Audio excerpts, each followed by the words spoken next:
ഇന്ന് നമുക്ക് ഉച്ചക്കത്തേക്ക് ഒരു ഉരുളക്കിഴങ്ങ് മെഴുക്ക് വരട്ടി ഉണ്ടാക്കാം കേട്ടോ. എന്താണെന്ന് വെച്ചിട്ടുണ്ടെങ്കിൽ ഞാൻ 3-4 ദിവസമായി ഞാൻ വീഡിയോ ചെയ്തിട്ട് ഞാനൊന്ന് വീണ്.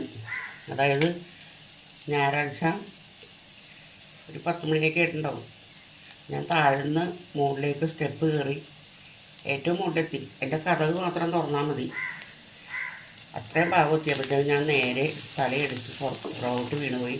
ആ സ്റ്റെപ്പ് മുഴുവൻ ഉരുണ്ടുരുണ്ടുണ്ട് താഴെ പോയി. നെറ്റിയൊക്കെ പൊട്ടി ചോര വന്ന്.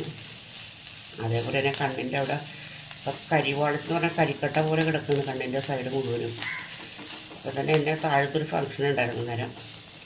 എല്ലാവരും കൂടി എടുത്തിട്ട് അനിയനും ഒക്കെ വന്ന് എന്നെ ഹോസ്പിറ്റലിൽ ഇവിടെ കൊച്ചിയിലൊരു ഹോസ്പിറ്റലുണ്ട്, ഫാത്തിമ ഹോസ്പിറ്റൽ എന്ന് പറഞ്ഞിട്ട്, അവിടെ കൊണ്ടുപോയി.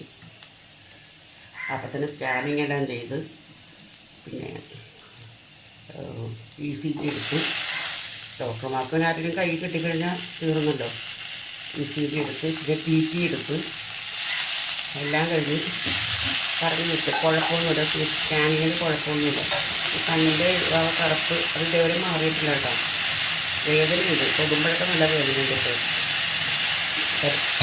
ഇപ്പോൾ എന്തായാലും മരുന്നൊക്കെ തന്നു. അപ്പോൾ ഈ വീട്ടിൽ കണ്ണട പൊട്ടിച്ചു. അതാണ് ഏറ്റവും വലിയ പ്രശ്നമായത്. കണ്ടെങ്ങാണ്ട് ഒന്നും പറ്റിയില്ലല്ലോ. പിറ്റേഴ്സ് ഞാൻ ലെൻസ് കാട്ടിൽ പോയി. ലെൻസ് കാട്ടിൽ പോയപ്പോഴത്തേക്കും അവർ പറഞ്ഞു കണ്ണിന് നീരുള്ളതുകൊണ്ട് അത് ഐ സ്പെഷ്യലിസ്റ്റിനെ പോയി കാണണം. അവർ പറയേണ്ടവർക്ക് കണ്ണട ശരിയാക്കാൻ പറ്റില്ല. അപ്പം എൻ്റെ കണ്ണിൻ്റെ ഇത് രണ്ടും മാറ്റി വെച്ചിട്ടുള്ളതാണ്, ലെൻസ് രണ്ടും മാറ്റി വെച്ചിട്ടുള്ളതാണ്. അപ്പം അതും കൂടി കഴിഞ്ഞപ്പോഴത്തേക്കുണ്ടല്ലോ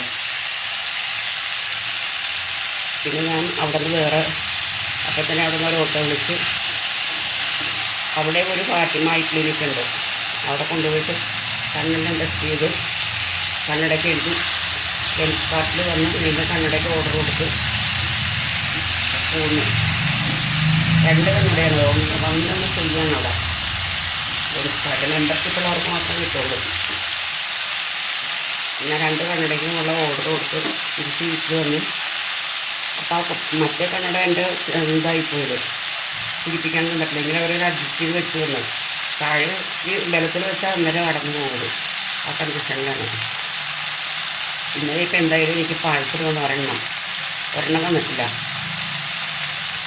ഇപ്പം എനിക്ക് സമാധാനമായിട്ട്. പക്ഷേ വീഡിയോ ഒന്നും ചെയ്യാൻ പറ്റില്ല. അത് കാരണം കറികളുമൊക്കെ വെക്കലൊക്കെ കണക്കായിരുന്നു. ഇന്നൊക്കെ എനിക്ക് പാടുണ്ടായിട്ടില്ല. എന്നാലും ഞാൻ എന്തെങ്കിലും ചെയ്യണ്ടേ. ഒരു നെയ്ച്ചോറ് ഉണ്ടാക്കി മോര് കാച്ചുന്നത് എൻ്റെ വീട്ടിലിങ്ങനെ ചിന്തിക്കുന്നത്. ഞങ്ങൾ 2 പേരും മാത്രമേ ഉള്ളൂ. ഇതൊക്കെ അഡ്ജസ്റ്റ് ചെയ്യാൻ തോന്നിയാൽ ഒരു പാവയ്ക്കത്തിയിൽ വെക്കണമെന്ന് അതിനെപ്പറ്റി എനിക്ക് തീരുമാനിച്ചിട്ടുള്ളത്. ചോറ് കൊണ്ട് രാവിലെ ഇന്നത്തെ മാവ് വെച്ചെടുക്കണ്ടായിരുന്നു. അപ്പോൾ അത് വെച്ച് 2 അപ്പം ഉണ്ടാക്കി. ഒരപ്പം ഞാൻ എടുത്ത് കഴിച്ചുകൊണ്ടിരിക്കുകയും അതിനിടയ്ക്കാണ് ഇപ്പോൾ ഞാൻ ഇത് ചെയ്യുന്നത്. അപ്പോൾ ഞാനിത് ശരിയാവട്ടെ കേട്ടോ. അപ്പോൾ പിന്നെ ബാക്കി കാണിക്കാതെ. അപ്പോൾ ഒരു കാര്യം പറയാമെന്ന് വെച്ചിട്ടുണ്ടെങ്കിൽ എൻ്റെ വീഡിയോ കണ്ട് ഞാൻ സഹതാപം പറയാമല്ല കേട്ടോ. വീഡിയോ കണ്ട് ഇഷ്ടപ്പെടുകയാണെന്നുണ്ടെങ്കിൽ ലൈക്ക് ചെയ്യുക, കമൻറ്റ് ചെയ്യുക, സബ് ചെയ്യുക പ്ലീസ്. ഇത് ഹെൽപ്പ് ചെയ്യും മക്കളെ. ഞാൻ നിങ്ങളോട് വേറെ ഒന്നും ആവശ്യപ്പെടുന്നില്ല. നിങ്ങൾ സബ് ചെയ്തൊന്ന് രക്ഷപ്പെടുത്താറില്ലേ പറയുന്നല്ലേ പ്ലീസ് കേട്ടോ. പാവയ്ക്ക തീയൽ വെക്കാം കേട്ടോ. അപ്പോൾ പാവയ്ക്ക ഞാൻ അരിയാണ്. നല്ല കനം കുറച്ച് വേണം പാവയ്ക്ക അരിയാനായിട്ട് കേട്ടോ. ഇതേപോലെ നല്ല നീരിതായിട്ട് അരിയണം കേട്ടോ. വെക്കേണ്ടത് ഞാൻ ചുട്ടിരുന്നതാണ്. പിന്നെ ഓർത്ത് പാവയ്ക്ക തീയലൊക്കെ വെച്ച് വെച്ചാൽ 2 ദിവസത്തേക്കുള്ള കറിയാവുമല്ലോ, തൊട്ട് കൂട്ടാനുള്ള കറിയാവും. എന്നാൽ പിന്നെ അത് വെച്ചേക്കാമെന്ന് വിചാരിച്ച്.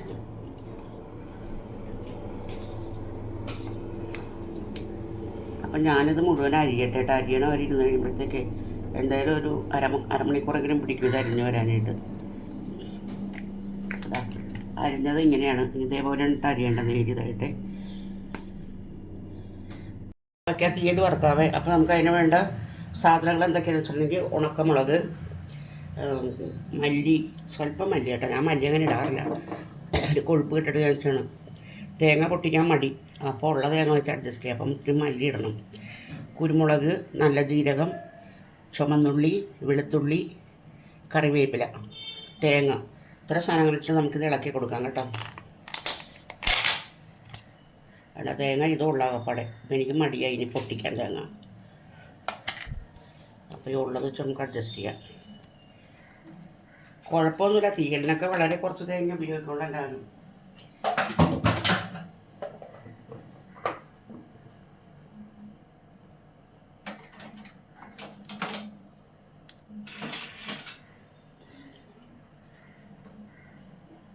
അപ്പം നമുക്ക് ഇത് നന്നായിട്ട് ഇളക്കി കൊടുക്കാം കേട്ടോ. എണ്ണ ഒഴിച്ച് കൊടുക്കാം.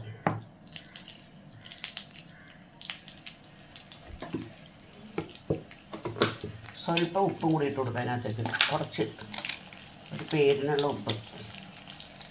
ബാക്കി നമുക്ക് പിന്നെ ഇടാം. ഇത് അരയാനായിട്ടുള്ള ഒരു സൗകര്യത്തിന് വേണ്ടിയാണ് കേട്ടോ ഇങ്ങനെ ഇടുന്നത്.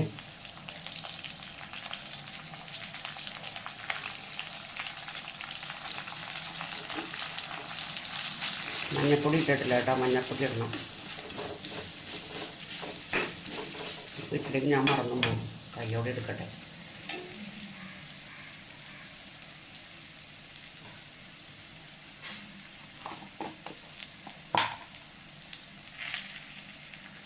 മഞ്ഞൾപ്പൊടി ഇട്ട്. അപ്പോൾ ഇനി പൊടി ഒന്നും ഇടണ്ട കേട്ടോ ഇതിനകത്ത്, എല്ലാ സാധനങ്ങളും ഇതിനകത്ത് ഇട്ടിട്ടുണ്ട്. അപ്പോൾ ഇത് നമുക്കൊന്ന് മൂപ്പിച്ചെടുക്കണം. അപ്പം ഞാനിത് വറക്കട്ടെ കേട്ടോ. തേങ്ങ മുളകൊക്കെ നന്നായിട്ട് മൂത്തിട്ടുണ്ട്. അപ്പോൾ നമുക്കിത് ഇതിനകത്ത് കോരി എടുക്കാം. തണുക്കട്ടെ, തണുക്കിട്ട് നമുക്കിത് അരച്ചെടുക്കാം കേട്ടോ.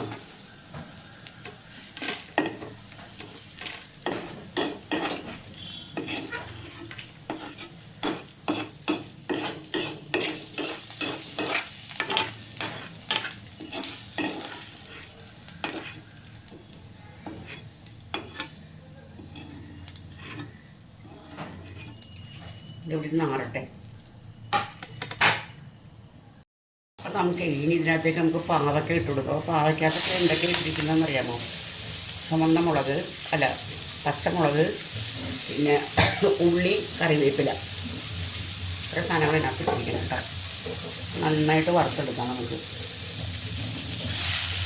തേങ്ങാക്കൊത്ത് വേണ്ടവർക്ക് തേങ്ങാക്കൊത്ത് ഇടാം കേട്ടോ. ശരിക്കും തീരെ വെക്കുമ്പോൾ എല്ലാവരും തേങ്ങാക്കൊത്ത് അതിൻ്റെ കൂടെ അരിഞ്ഞ് നേരിയതായിട്ട് നമ്മുടെ ഈ ഉണ്ണിയപ്പത്തിലൊക്കെ എടുക്കൂലേ എന്ന് പറഞ്ഞ പോലെ നേരിയതായിട്ട് കൊത്തിനകത്ത് ഇടും.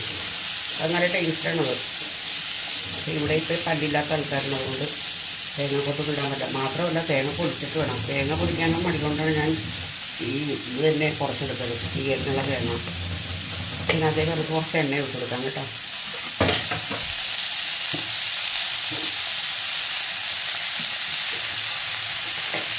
ഇത് നന്നായിട്ട് മൂക്കട്ടെ അവിടെ തന്നെ.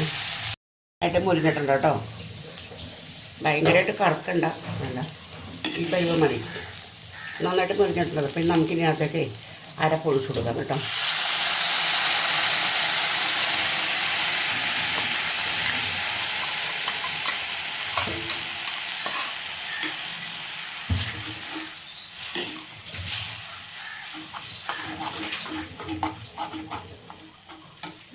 വെള്ളം ചേർക്കട്ടെ ഇതിനകത്തോട്ടെ. പരുവത്തിൽ വേണമെങ്കിൽ നമുക്ക് എടുക്കാൻ കേട്ടോ. അപ്പോൾ അത് ഒരു ഒഴിച്ചു കറി പോലെ ആയിപ്പോകില്ലേ. ഇത് നമ്മൾ സദ്യക്കൊക്കെ വിളമ്പില്ലേ തീയൽ, പാവയ്ക്ക തീയൽ, ഉള്ളി തീയൽ, ഇഞ്ചി തീയലൊക്കെ വിളമ്പൂലേ, ഇത് അതേപോലെ എടുക്കാൻ. അപ്പോൾ കുറച്ചുകൂടി പറ്റണം കേട്ടോ ഇത്. എന്നിട്ട് നമുക്ക് ഇതിനകത്ത് കടുകൊക്കെ തളിച്ചിടാം. എന്തെങ്കിലും കാരണവശാൽ ഇതിനകത്ത് വെള്ളം കുറഞ്ഞ് പോകണമെങ്കിൽ ഒരിക്കലും പച്ചവെള്ളം പോലും ഒഴിക്കരുത് കേട്ടോ. തിളച്ച വെള്ളം തന്നെ ഒഴിക്കണേ. ആക്ച്വലി ഇതിൻ്റെ കളർ ഇതല്ല ടൈപ്പ്. ഇതിനകത്തോട്ട് നോക്കുമ്പോഴത്തേക്കും നമുക്കൊരു ഏകദേശം ഒരു വൈറ്റ് കളർന്ന കളറല്ലേ കാണുന്നത്. ശരിക്കും നല്ല ഡാർക്ക് കളറാണ്. ഡാർക്ക് കോഫി ബ്രൗൺ കളറാണത്. ശരിക്കും കാപ്പിപ്പൊടിയുടെ നല്ല കറുത്ത കാപ്പിപ്പൊടിയില്ലേ, ബ്രൂ ഒക്കെ, അതിൻ്റെയൊക്കെ കളറാണ് കേട്ടോ ഇത്. ഇതിനകത്ത് എൻ്റെ അടുക്കള ജനലിൻ്റെ അടുത്തുകൂടി ഭയങ്കരമായിട്ട് വെളിച്ചമടിക്കും. അതുകൊണ്ടാണ് ഇങ്ങനെ കാണുന്നത് കേട്ടോ. ഇപ്പോൾ കറക്റ്റായിട്ട് കേട്ടോ, കണ്ടോ. നമുക്കിത് ഇറക്കാം, കടുക് താളിക്കാം. എണ്ണ ചൂടായിട്ടുണ്ട്. നമുക്കിനി കടുക് ഇട്ട് കൊടുക്കാം കേട്ടോ. കുറച്ച് കടുക്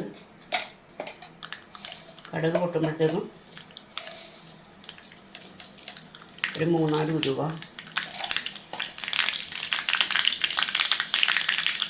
നമുക്ക് ചുമന്ന മുളക് പൊട്ടിക്കില്ല. ചുമന്ന മുളക്,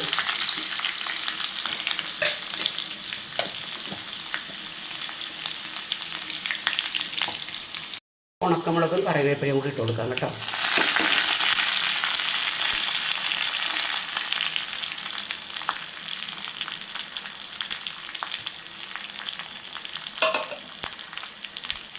അപ്പോൾ കഴിഞ്ഞ് എൻ്റെ പണി കഴിഞ്ഞു. അപ്പോൾ ഉച്ചയ്ക്ക് ഉണക്കമീൻ കേര വെച്ചിട്ടുണ്ട്. 3-4 ദിവസമായതാണ്. അതിപ്പോൾ ഫ്രിഡ്ജിൽ നിന്ന് എടുത്ത് പുറത്ത് വെച്ചിട്ടുണ്ട്. അതുണ്ട്, പാവയ്ക്കത്തീയലുണ്ട്, ഉരുളക്കിഴങ്ങ് മെഴുക്ക് പുരട്ടിയുണ്ട്. വരുന്ന അടപ്പ് ഓഫ് ചെയ്യണേ. അടപ്പ് ഓഫ് ചെയ്ത് ഇവിടെ ഓഫ് ചെയ്ത് അപ്പം ഇനി നമുക്ക് ഇതങ്ങോട്ട് ഒഴിച്ചു കൊടുക്കാം അതിനകത്തേക്ക്.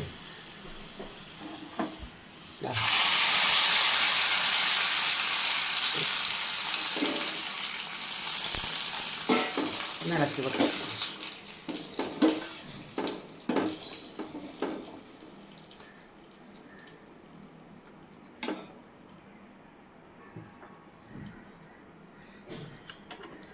ലാസ്റ്റ് ഞാൻ കാണിച്ചു തരാവേ. കണ്ടോ,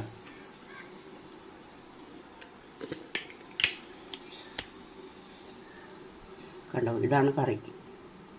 ഇനിയിപ്പോൾ ചോറ് എല്ലാം ശരിയായിരിക്കണം. എന്നാലും ഊണ് കഴിക്കാൻ നേരത്ത് നല്ല ചൂട് വേണം ഇവിടെ. അപ്പോൾ ഊണ് കഴിക്കാൻ സമയമാകുമ്പോഴത്തേക്കും ഒന്നും കൂടി ഒന്ന് ചൂട് കയറ്റും. ഇവിടെ പണിയെല്ലാം കഴിഞ്ഞു കേട്ടോ.